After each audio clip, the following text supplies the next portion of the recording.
Nessa oportunidade, eu saúdo a todos com a paz do Senhor Jesus.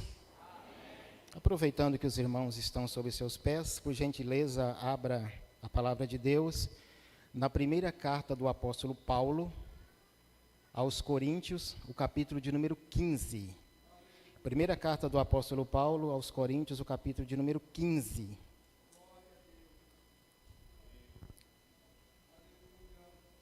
Nós vamos estar lendo os versículos 25, 26 e 27.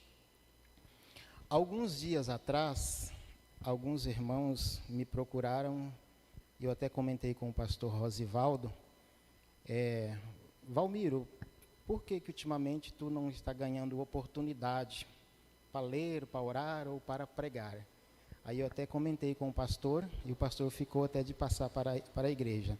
Está tudo ok, é que a gente estava fazendo, iniciamos um tratamento e tínhamos que fazer um tratamento de prevenção contra bruxismo, né? E eu tive que trabalhar bastante nos dentes, tirar um pouco, acrescentar, restaurar e assim por diante. Eu não conseguia nem tão pouco falar. Aí quando eu ia falar, eu mordia a língua, mordia o canto, então a razão era essa. E algumas pessoas já pensaram que estava alguma coisa que não estava legal, né? Mas está tudo ok. E, segundo os médicos que me trataram, foi um médico, e foram 4, cada um especializado em uma área, ele falou assim, olha, você vai ter que conviver com isso, que isso aí não tem cura não, tá? Mas eu quero voltar dentro de poucos dias no consultório e falar assim, olha, a medicina se enganou. Eu já estou recuperado praticamente 90%. Ainda estou tropeçando em algumas palavras, mas louvado seja o nome de Jesus. Estou ficando bom para a glória de Deus. Quem encontrou? Versículo 25, 26 e 27. Porque convém que reine, até que haja posto a todos os inimigos debaixo de seus pés. Ora, o último inimigo que há de ser aniquilado é a morte, porque todas as coisas sujeitou debaixo de seus pés. Mas quando diz que todas as coisas lhe estão sujeitas, claro que se excetua aquele que lhe sujeitou todas as coisas. Ainda o versículo 28. E quando todas as coisas lhes estiverem sujeitas, então também o mesmo filho se sujeitará àquele que todas as coisas lhe sujeitou, para que Deus seja tudo em todos. Assentai-vos, por favor, muito obrigado. Quero pedir para os irmãos trazerem um pouco d'água para mim, por favor. Irmãos, quem sabe pode surgir a pergunta, a razão de nós ter feito esse clamor, que esse aqui não foi apenas um clamor isolado, ele é um clamor contínuo, né?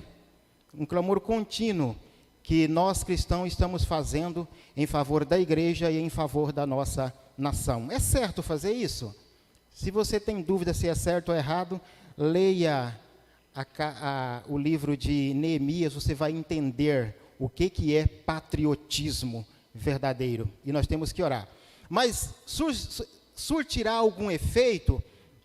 Isso depende de Deus, porque a nossa parte nós estamos fazendo. Enquanto a igreja do Senhor, ela não ser arrebatada, nós vamos orar, nós vamos jejuar, nós vamos clamar. E Deus, na sua soberana vontade, Ele vai agir em favor da igreja e em favor da nação. Pode ser que em meio a essa pandemia que está acontecendo, a igreja seja retirada da terra e deixe esse mundo na situação que ele está. Mas enquanto nós estivermos aqui, nós vamos orar, nós vamos clamar, nós vamos jejuar em favor da igreja, da nossa nação e também daqueles que não são cristãos. Nós não vamos cessar de clamar ao nosso Deus. Amém? Quem está comigo, diga glória. Amém. Vai ser desse jeito que vai acontecer.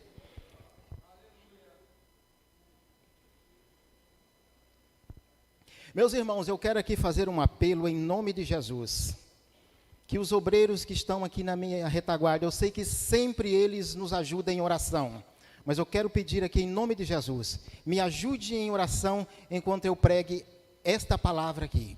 A igreja que está aqui na minha vanguarda, por gentileza, enquanto eu prego essa palavra, em nome de Jesus, me ajude em oração.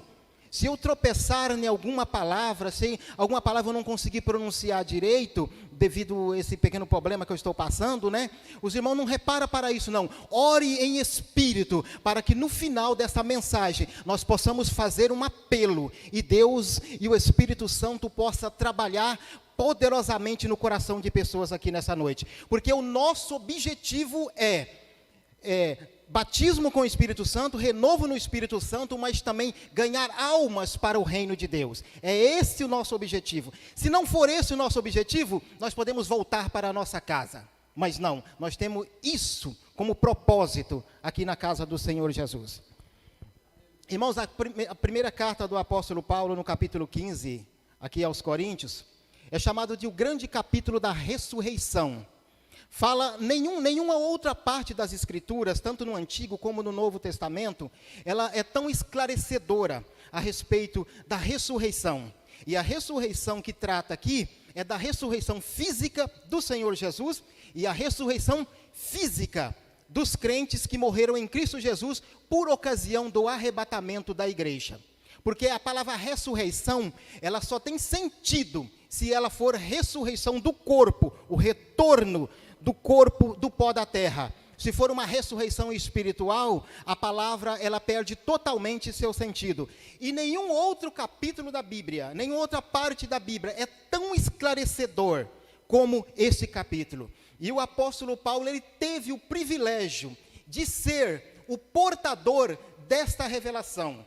Porque o que o apóstolo Paulo trouxe aqui nesse capítulo, ele diz que é um mistério. E mistério é algo que não foi revelado no Antigo Testamento para santos ou para profetas, mas foi revelado exclusivamente para uma pessoa no Novo Testamento. E isto é a ressurreição, a ressurreição coletiva daqueles que morreram em Cristo e a transformação dos vivos que estiverem por ocasião do arrebatamento da igreja. Ele classifica esses dois eventos como mistério.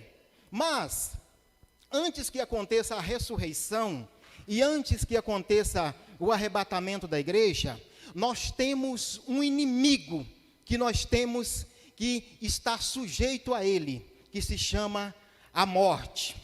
E a morte, algumas pessoas dizem que ela é a coisa mais justa que existe. Por quê? Porque a morte, ela não faz acepção de pessoas. Não venha me perguntar e nem vá na Bíblia com essa pergunta, por que que crianças inocentes morrem? Por que que pessoas boas morrem? Por que que pessoas que estão no auge da sua força para fazer a obra de Deus, para levar o Evangelho avante, de repente morre repentinamente, causando um impacto na nossa vida e na vida da igreja? Não venha me perguntar e nem vá na Bíblia com essa pergunta, que você não vai obter resposta de forma nenhuma. Porque se tivesse, eu já teria encontrado, porque eu vasculhei a Bíblia, do começo ao fim, procurando uma resposta, por que isso acontece? E eu não encontrei a resposta. Se porventura alguém encontrou, por gentileza, em nome de Jesus, compartilhe comigo, porque eu não encontrei. Então, a morte é citada por alguns como a coisa mais justa que existe. Por quê? Porque ela não faz acepção de pessoas. Crianças no berço, ela ceifa a vida. Crianças, adolescentes, jovens, pessoas cultas, pessoas ignorantes, pessoas que é poliglota, fala diversas línguas, outras pessoas que só usa o coloquial, só a língua da sua região, nem sabe se pronunciar. A morte também ceifa a vida dessas pessoas. Pessoas que talvez morem debaixo de uma lona preta, debaixo de uma choupana, a morte ceifa. Pessoas que estão lá no palacete, tem diversas contas bancárias, até mesmo no exterior, de repente, a morte chega e ceifa a vida dessas pessoas, sem nenhuma explicação. E isso, irmão, nós, às vezes, evitamos de falar sobre o assunto, mas a morte é algo que está nu, que está patente diante dos nossos olhos, e constantemente nós temos que lidar com esse assunto. Temos que lidar com esse assunto, principalmente aqueles que estão na direção da igreja, tem que estar para dar uma palavra, porque o momento realmente, ele é impactante. O momento que acontece isso, irmão, é o momento que dilacera o coração. Essa semana mesmo, um irmão, não sei se é irmão, não sei direito, ele veio me procurar, e quando ele me viu, ele já veio na minha direção, chorando e dizendo o que aconteceu com ele, porque ele havia perdido a esposa dele, e ele pegou, eu falei assim, olha, meu irmão, eu não tenho palavras para falar com você, porque a dor que você está sentindo, esse rasgo que está no teu coração, o que adianta eu falar para você? Eu sinto muito, meus pêsames, eu te dar um abraço, eu te dar um tapinha no ombro, só você, essa dor sua, ela é única. E uma coisa eu digo para você, persevera, porque tua esposa era cristã, e eu não tenho dúvidas nenhuma que ela está na presença do Senhor, e se você perseverar, você vai encontrar com a tua esposa, não da mesma maneira que você a viu partir, mas você vai encontrá-la em um corpo glorioso, em um corpo incorruptível, lá no céu, e você vai glorificar o nome de Jesus, pela transformação que você verá naquele dia. É isso. Louvado seja o nome precioso de Jesus. Existem 3 coisas que nivelam o homem. Aqui nós ficamos classificando as pessoas, né? E as classificações, elas são diversas. Mas existem 3 coisas que classificam as pessoas. A primeira coisa é o pecado. Todos nós somos pecadores. Mas nós cristãos que estávamos aqui há pouco, orando pelo Brasil, clamando pelo Senhor, nós também somos pecadores. Sim, nós somos pecadores, só que nós somos uns pecadores, sabe de que maneira? Que se enquadra na letra sacra do hino 171. Era um pecador, mas hoje nós estamos com Jesus. Hoje nós não estamos mais debaixo do poder do pecado. O pecado não tem mais poder sobre nós, porque nós estamos em Cristo, nós somos perdoados por Cristo, nós fomos transformados numa nova criatura, nós somos pecadores no sentido, sabe do quê? Lá que nós herdamos o pecado congênito de Adão, mas na prática do pecado, nós cristãos não vivemos na prática do pecado, nós éramos um pecador, hoje nós fomos redimidos pelo sangue de Jesus. Se Satanás goste ou não goste, é esta a realidade. Se as pessoas que não são crentes gostem ou não gostem, é essa realidade. Nós cristãos não vivemos na prática do pecado. A outra coisa que nivela as pessoas, sabe o que é? É a morte. Vocês conhecem alguém aí de 150 anos de idade? De 200 anos de idade? Eu não conheço, porque a morte, ela passa uma régua e nivela todas as pessoas, todos os seres humanos. Assim como o pecado entrou por um homem, a morte também, porque a morte, ela é consequência do pecado. Então a morte nivelou todas as pessoas. Mas existe uma terceira coisa, que eu glorifico a Deus, que nivela os homens, é o sangue precioso de Jesus.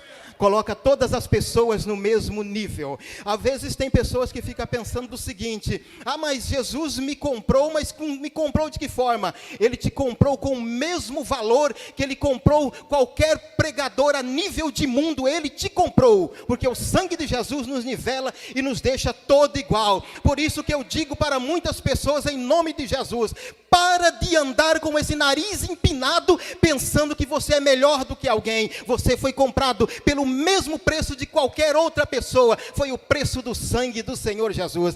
E você também que vive nesse complexo de inferioridade, pensando que não é nada, que não é ninguém, você tem valor, você foi comprado pelo precioso sangue do Senhor Jesus, que foi vertido na cruz do Calvário.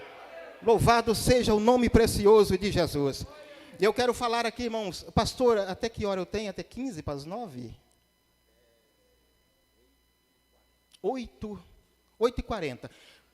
Vamos ver se eu consigo ser preciso e conciso no que eu quero dizer aqui, porque eu quero me focar mais no desfecho dessa palavra que Deus colocou no meu coração. Existe, irmãos, do ponto de vista, 4 tipos de morte. A primeira é a morte física, é a que as pessoas mais temem, é a morte física. Se tem alguém que tem medo da morte física, por favor, se manifeste, porque eu sou o primeiro a me manifestar. Eu tenho medo dela, sim. Eu não tenho medo do inferno, da perdição, do lago de fogo, isso eu não tenho medo, mas da morte física eu tenho. E se você pensa que você não tem, no dia que ela encostar em você, você vai ver que ela vai tremer você, da planta do pé até o alto da cabeça, porque ela já encostou em mim e quis me levar, e eu chamei o meu filho, falei, meu filho, me ajuda em oração, porque eu estou morrendo. E nós entramos em oração, e o Senhor veio e restaurou as minhas forças. É terrível quando ela se aproxima. É terrível quando ela se aproxima. Sabe o que é um coração humano que tem que bater cerca de 72, 75 vezes por minuto? De repente ele disparar e chegar a bater a quase 180 por minuto, quase explodir. Foi isso que aconteceu comigo. Me tapou assim, ó, a respiração. Faltou oxigenação no meu cérebro. E eu caí por terra. E o meu peito parece que tinha uma bola de basquete inchando. E eu falei, eu estou morrendo. Mas Deus sobrou força para me clamar. Eu falei, Deus, não deixe que eu morra. E Ele me livrou. E eu falei que eu temia assim a morte. A segunda, e essa morte física é a que as pessoas mais temem, sendo que ela não é a mais perigosa. A morte mais perigosa que existe é a morte eterna, porque é a eterna separação do homem e Deus, sem haver possibilidade da pessoa se reencontrar com Deus. Essa é a pior morte. As pessoas invertem esse processo. Nós deveríamos ter medo da morte eterna e não da morte física, mas acontece ao contrário conosco. A segunda é a morte moral. O que é morte moral? É quando alguém se diz cristão e de repente, por um deslize, por uma tentação por parte de Satanás, ou por parte da sua carne, ele vai e comete pecados, e vem e não se confessa diante da igreja, diante do ministério, e continua participando da ceia de uma, de outra, de outra, de outra. Ele cai no estado de morte moral, que pode conduzi-lo à morte física, e depois da morte física, pode conduzi-lo à morte eterna, que é a eterna separação de Deus. Então, porventura, não estou dizendo que tem, mas se porventura tiver alguém aqui nesta noite, procure se consertar com Deus, porque se morrer no estado de morte moral, vai passar pelo processo da morte eterna, e lá não existe mais jeito. A morte física tem jeito, a morte moral tem jeito, mas a morte eterna não tem jeito. Arrependa-se, arrependa-se. É melhor passar vergonha diante do ministério do que passar vergonha diante do trono branco e ser lançado para sempre dentro do lago de fogo, porque lá é eternidade. Outro tipo de morte que tem é a morte espiritual. Quem está nesse estado de morte? São todas as pessoas que não aceitaram a Jesus como Salvador.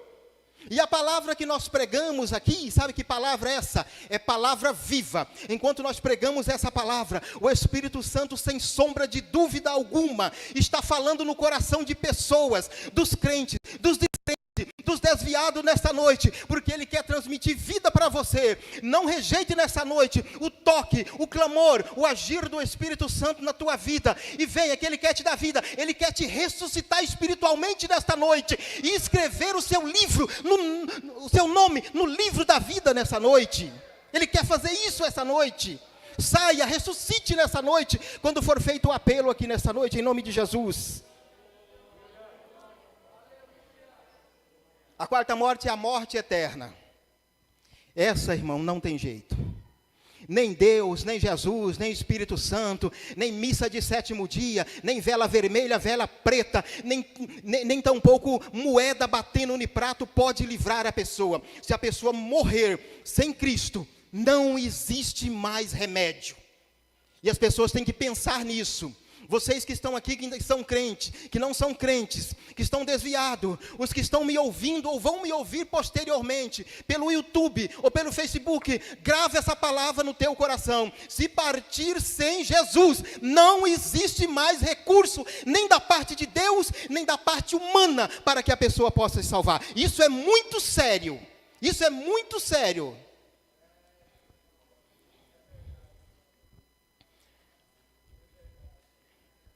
Eu ia falar aqui a respeito da morte no sentido universal, no sentido biológico e no sentido molecular, só que não vai dar para falar.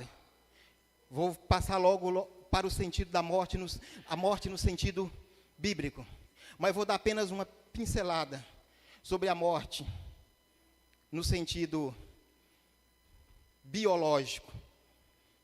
Quando um homem, dentro do casamento, pelo amor de Deus, me entenda isso, dentro do casamento, porque relação sexual, ela só tem aprovação de Deus dentro do casamento. Fora disso, ou é adultério, ou é prostituição, ou é fornicação.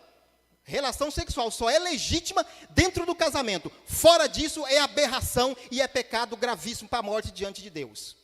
Tá? É pesado, mas essa é a realidade, tá?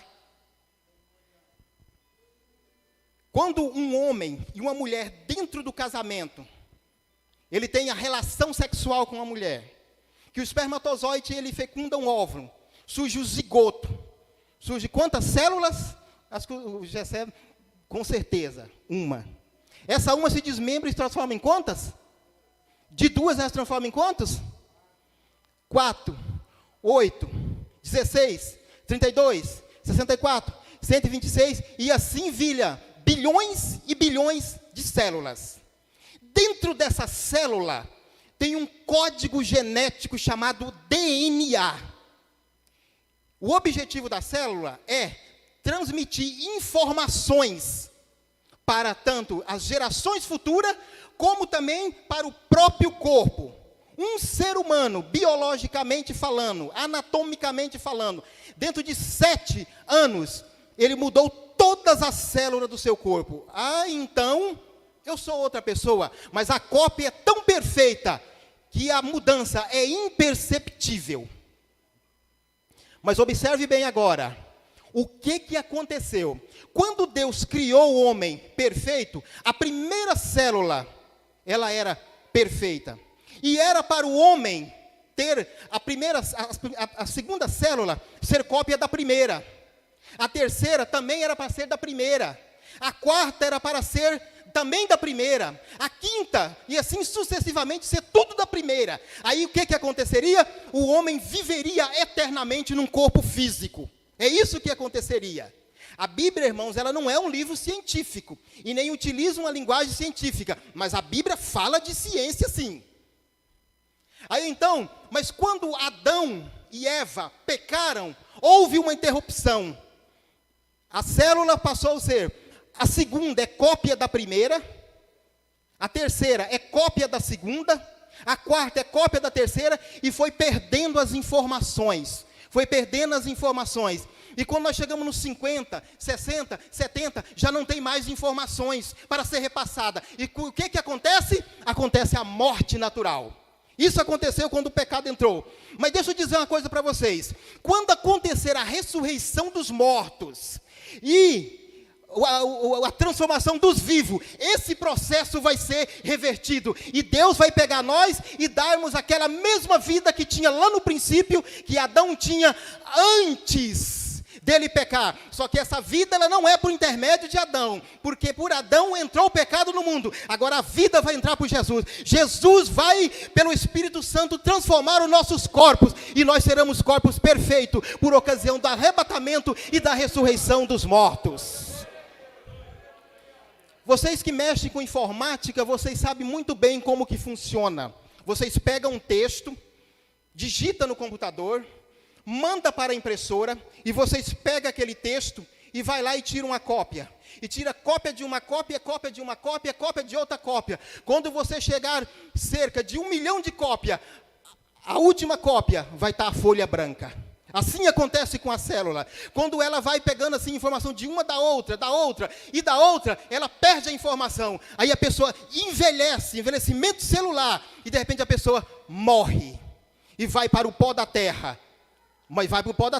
Mas a alma e o espírito da pessoa vai estar na imediata presença de Deus. E quando a pessoa acontecer o arrebatamento, as pessoas que estão na presença de Deus virá até as nuvens, e o Espírito Santo vai ressuscitar esses corpos, e cada alma, cada espírito vai encontrar o seu corpo, e será um corpo incorruptível, indestrutível, e um corpo de glória, por ocasião do arrebatamento da igreja. Vai ser desse jeito. Vai dar tempo. Uma outra coisa bastante interessante, que acontece para o chamado fenômeno da vida, que até hoje a medicina não sabe como que isso acontece. Existe uma lei chamada lei da biogênese. Antigamente falava biogenese, eu não respeitava o assunto. A lei da biogênese, que só vida gera vida. E eles pegaram muitas coisas inanimadas que não têm vida e tentaram de todas as formas no laboratório criar vida. O resultado foi negativo. Agora eles não sabem como. Eles sabem como que se desenvolve uma vida, mas como se gera uma vida, ciência ainda não descobriu. Constitui-se um grande mistério. Sabe por quê? Porque toda vida, quer ela seja inteligente ou não inteligente, ela procede de Deus. Ela procede de Deus. E deixe-me dizer uma outra coisa aqui. Vida inteligente nos planetas, só no planeta Terra. E vida inteligente fora do planeta Terra, Deus Pai, Deus Filho, Deus Espírito Santo e um exército inumerável de anjos. Extraterrestre com cabeças compridas, olhos de amêndoa. Tira isso da cabeça, que isso nunca existiu e nunca existirá. Isso é conversa, é balela, é conversa fiada. Mas as células, elas estão montadas por uma estrutura chamada moléculas. E as moléculas estão de uma forma tão perfeitamente montadas e aglomeradas, que dentro dela existe o fenômeno da vida. E se as moléculas forem desestruturadas, não há condição de suportar a vida. É assim que a biologia ensina. Vou dar um exemplo bem interessante para vocês. Vale mais para as irmãs do que para os homens. Eu não sei para os homens, para as mulheres, eu não sei. Vocês se identifiquem aí. Por exemplo, quando você está na cozinha, na sala, aparece aquele animal, aquele inseto asqueroso, nojento, uma barata. Você pega uma chinela, não precisa ser havaiana, não. Você vai lá e você dá-lhe uma chinelada nela, ou vai lá e faz assim, pisa nela. Por que ela morreu? Porque você desestruturou ela molecularmente. E aí não houve mais condição de suportar a vida. Vale para todos os insetos, vale também para o ser humano. Quando o ser humano sofre um acidente, sofre um impacto de uma facada, de uma bala, ou qualquer coisa, aquilo desestrutura as moléculas, e a vida não pode mais ser suportada com as moléculas desestruturadas. Então a vida sai, mas no dia do arrebatamento, o Espírito Santo, até mesmo as pessoas que viraram pó, as pessoas que foram queimadas, viraram cinza, o Espírito Santo vai estruturar essas moléculas novamente, e a alma e o Espírito vai entrar ali, e aquele corpo vai levantar glorificando o nome poderoso de Jesus. É assim que vai acontecer. Bendito seja o nome de Jesus. Bendito seja o nome do Senhor. No sentido bíblico, o Novo Testamento, que foi escrito na língua grega, utiliza-se 3 palavras para descrever morte. Se você pegar um dicionário Aurélio ou Silveira Bueno, ou Aueses, não sei como é que pronuncia bem esse nome, ele vai dizer que o que é morte? Morte é morte é a cessação dos órgãos vitais que sustentam a vida. É simples assim. Só isso que o dicionário diz, não esclarece coisa nenhuma. Só isso que diz. Isso aí, até criança de primeira série sabe. Agora, mas na língua grega, a Bíblia usa 3 palavras para se referir à morte. Na língua portuguesa está escrito morte, mas na língua grega é a palavra Thanatos, segunda é a palavra Teleutã, e terceiro é a palavra Êxodo. A palavra Thanatos, ela quer dizer, se traduzir ela literalmente para a língua portuguesa, ela não é morte, ela quer dizer separação, que constitui a separação do homem, porque o homem ele é composto de espírito, alma e corpo, e por ocasião da morte, a alma e o espírito, que são inseparáveis, separa-se do corpo. O corpo vai do pó, porque foi tirado do pó, e a alma e o espírito, se for cristão, vai estar com Deus. Por isso que é separação. E a morte também separa o obreiro do seu pastor, separa os músicos do maestro, separa o empregado do empregador. A morte separa tudo, separa o homem da mulher. Embora a gente quer separar antes da morte, né? Esqueceu-se que naquele dia falou assim, até que a morte o separe, né? E quer separar antes, até que a morte o separe. Não esqueça desse juramento, dessa promessa que tu fizestes diante do ministro de Deus, e diante de Deus, e diante dos anjos.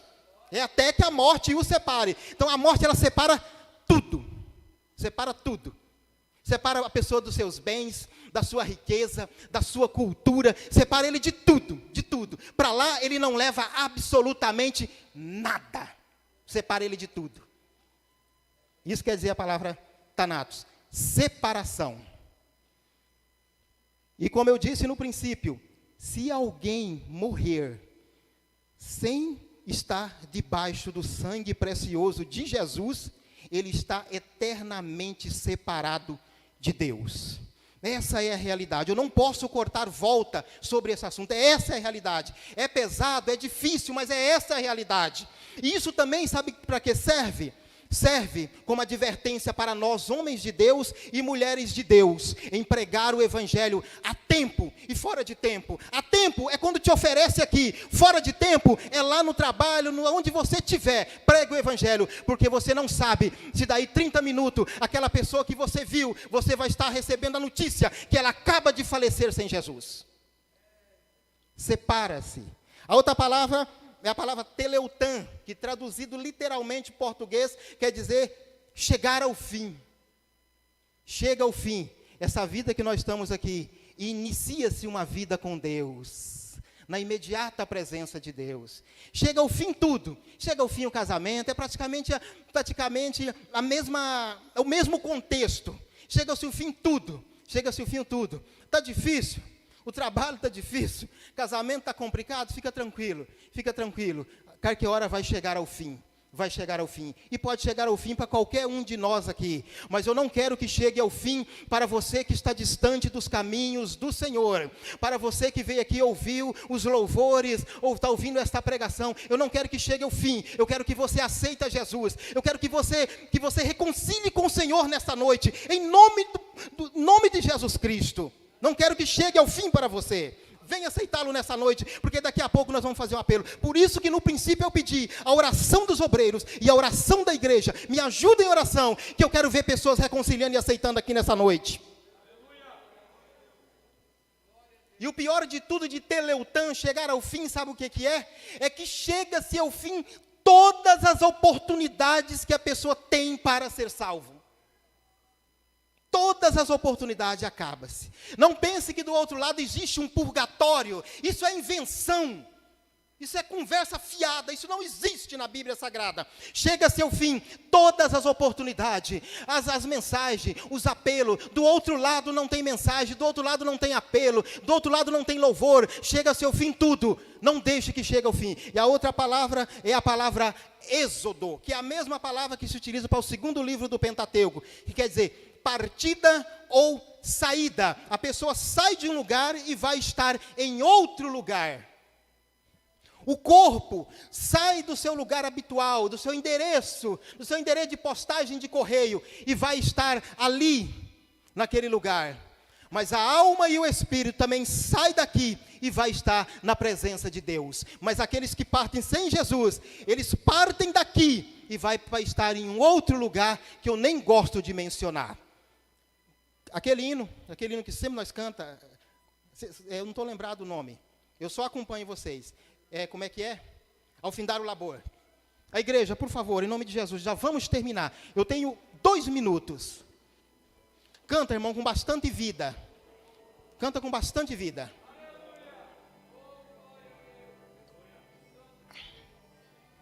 Como disse o cantor Gelson Rufino, vamos cantar rasgado. Vamos abrir essa boca abençoada. Canta. Aleluia.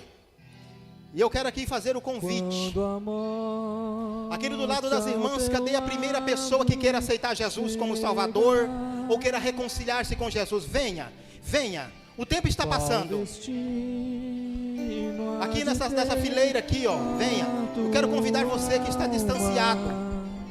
Eu quero convidar você que ainda não é crente, venha reconciliar com o Senhor hoje, agora. Amanhã pode ser muito tarde. Meu amigo, hoje tu tens a escolha. Toda a igreja cantando. Cadê a primeira pessoa? Eu quero ver a primeira pessoa vindo. Venha aceitar Jesus Cristo. Venha reconciliar-se com o Senhor em nome de Jesus. Eu quero ver a primeira pessoa vindo aqui em direção ao altar, aceitando a Jesus como Salvador. Amanhã pode ser muito tarde. Amanhã você pode não ter outra oportunidade dessas. Hoje a igreja pode ser arrebatada, encontrar com o Senhor hoje ainda. Por isso nós apelamos, nós insistimos com você. Não adianta procurar paz no mundo não, tá? Você não vai encontrar. Agora nós cristãos, nós temos a paz de Cristo.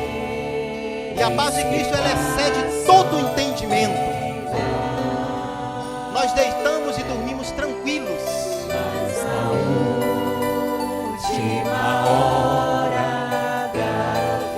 Eu apelo para você em nome de Jesus. Se tem alguma pessoa, venha. Tem alguém do teu lado aí que tu conhece, que está distanciado, que não é grande, convida ele. Não precisa pegar no braço e arrastar, mas convida ele. Convida ele. Hoje tu tens Aleluia! Aleluia!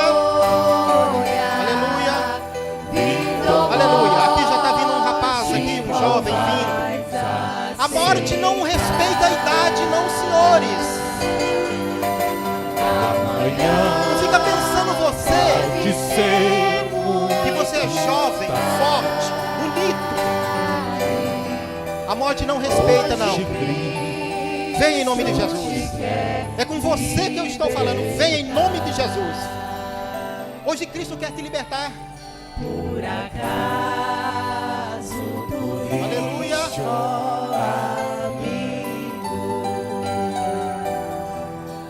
Aleluia. Hoje de manhã houve renovos e batismo do Espírito Santo. Agora à noite nós estamos vendo pessoas aceitando. Deus está cumprindo a palavra dele. E nós estamos fazendo a nossa parte. Em nome de Jesus. Aleluia. Salvação pela morte. Salvação só na pessoa de Jesus. Não jogue fora essa oportunidade. Você pode não ter outra oportunidade. Hoje tu tens a escolha. Senhor Jesus te ama. Vida ou morte, O Espírito Santo te chama. Deus ama você. Amanhã pode ser muito tarde. Hoje Cristo te quer libertar.